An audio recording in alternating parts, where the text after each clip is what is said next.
Welcome back to the SportsMax Zone. And Dennis Phillip has been re-elected as president of the St. Kitts Cricket Association. Phillip narrowly defeated Val Henry by 2 votes, 76 to 74, during the association's voting congress held Monday evening in the nation's capital, Bastille. But the election process was far from seamless. Reports say there were several issues, including missing membership list, last-minute voter additions, and no audited financials from as far back as 2015. Delegates allege that at least 35 votes came from individuals added after the May 8 deadline, including some on election day. Meanwhile, though Phillip holds the top seat, Henry Slate captured most of the executive board, claiming 7 of 11 positions, results which were finalized around 2 a.m. Tuesday.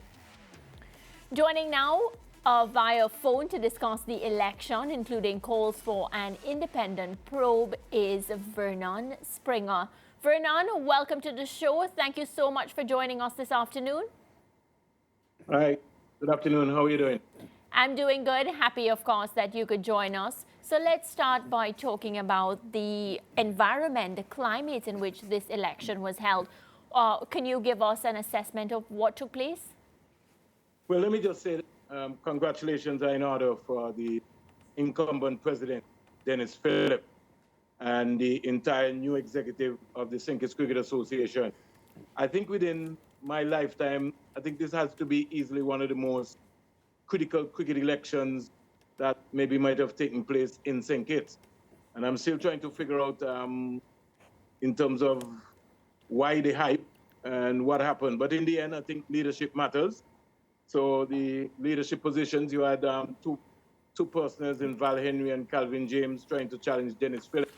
I think on Dennis Phillip's record alone, as producing, as you would say, the first test player from St. Kitts within 96 years under his presidency, and also Josiah Claxton becoming the first female cricketer from St. Kitts to be able to get a call up for the West Indies senior women team would be one of the testaments that you would have to say that maybe some folks and some voters maybe might have shifted in terms of the whole area.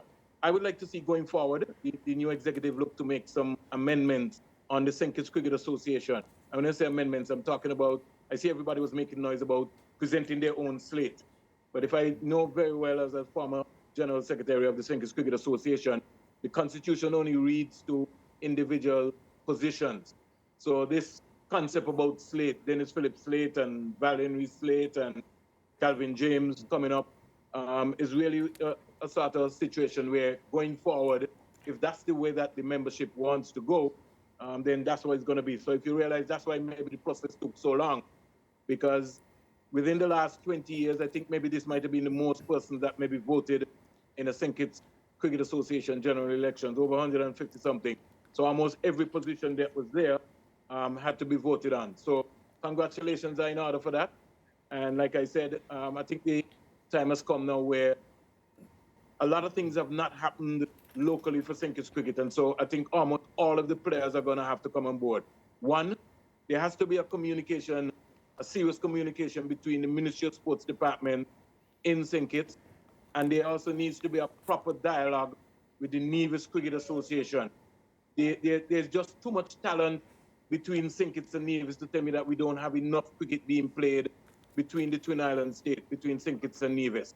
And I think egos, people whose egos are big, are going to have to come down off of their egos and understand the investment that the government would have made to cricket facilities in St. Kitts.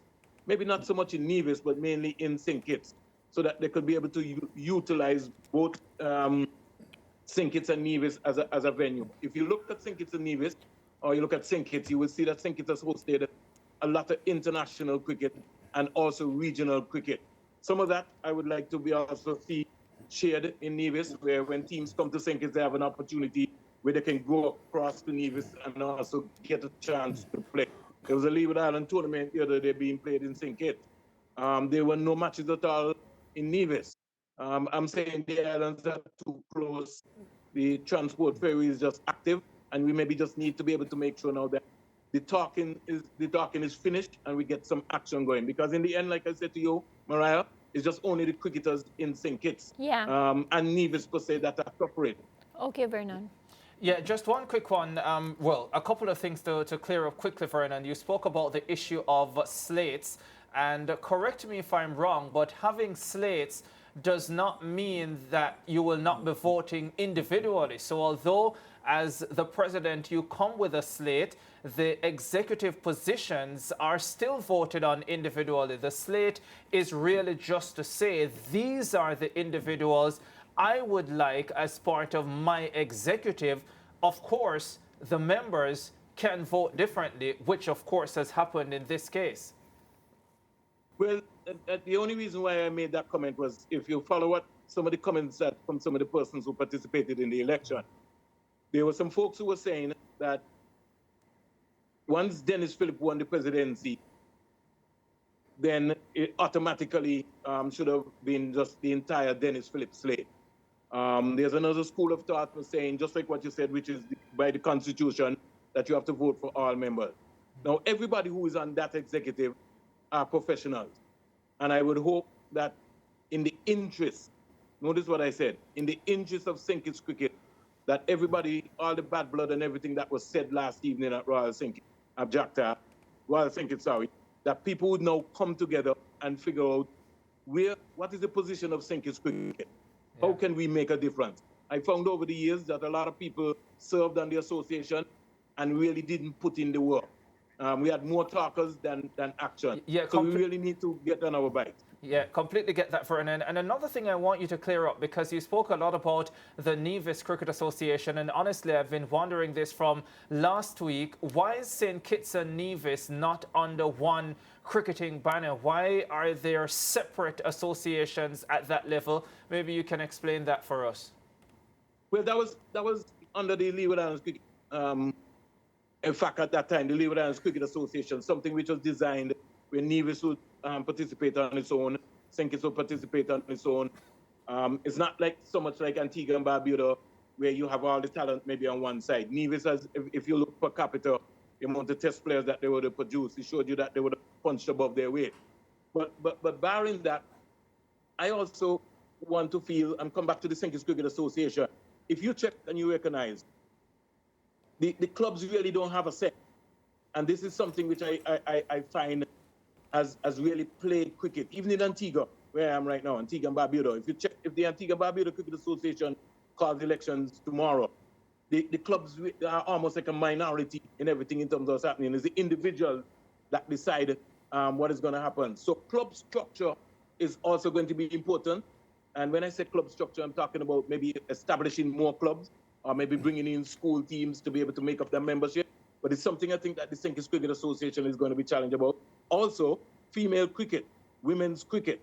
They have to seriously address women's cricket in St. Kitts and in Nevis in terms of forming what is going to be happening and really concentrate on developing and having a partnership with the Ministry of Sports in terms of the primary school and the high school cricket. Yeah, Vernon, I understand your opening shots, which pretty much sought to look forward to what happens now, because the chaotic scenes of last night would be behind us. But in fairness to what happened last night, I think we have to address certain issues on it. And Dennis Phillip, the president, who won the election last night, had agreed to be on the show today, and for some reason, we are not getting through to him now. He appeared on our show on Friday, and I must say that he didn't give a very convincing presentation. In fact, he agreed with a lot of the criticism that was launched against him by Val Henry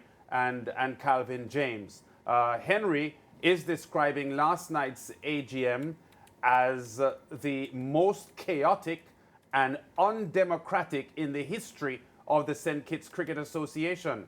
How do you feel about those comments? And well, was last night as bad as Mr. Henry says it was? Well, let me say this to you, Lance. The National Olympic Committee president, Dennis Knight, was the person who chaired the proceedings last evening. Yes. If it was that bad, and I know Dennis Knight, then I thought I would feel that the proceedings would have been brought to an end. So it means that the National Olympic Committee would have been maybe impressed. Yes, there were rumblings. Yes, there were arguments, and there would always be arguments. In the absence of not having any annual general meetings, Lance, that is what is basically what have happened over the last 5-7 years, where an association was elected, and then the members really didn't really have any say. There was no meetings, nothing really took place. So I hope if people would follow by the Constitution, this new executive would really look.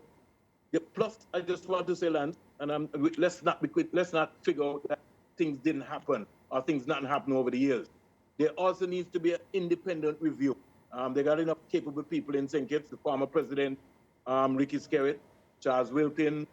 They got enough people, I think, in St. Kitts that really needs to do an overall look at the St. Kitts Constitution and in terms of where they're going forward. So based on the complaints that was made by Val Henry and Calvin James and Dennis Phillip agreeing to XYZ, that what happened last evening should maybe not happen again in the history of St. Kitts cricket.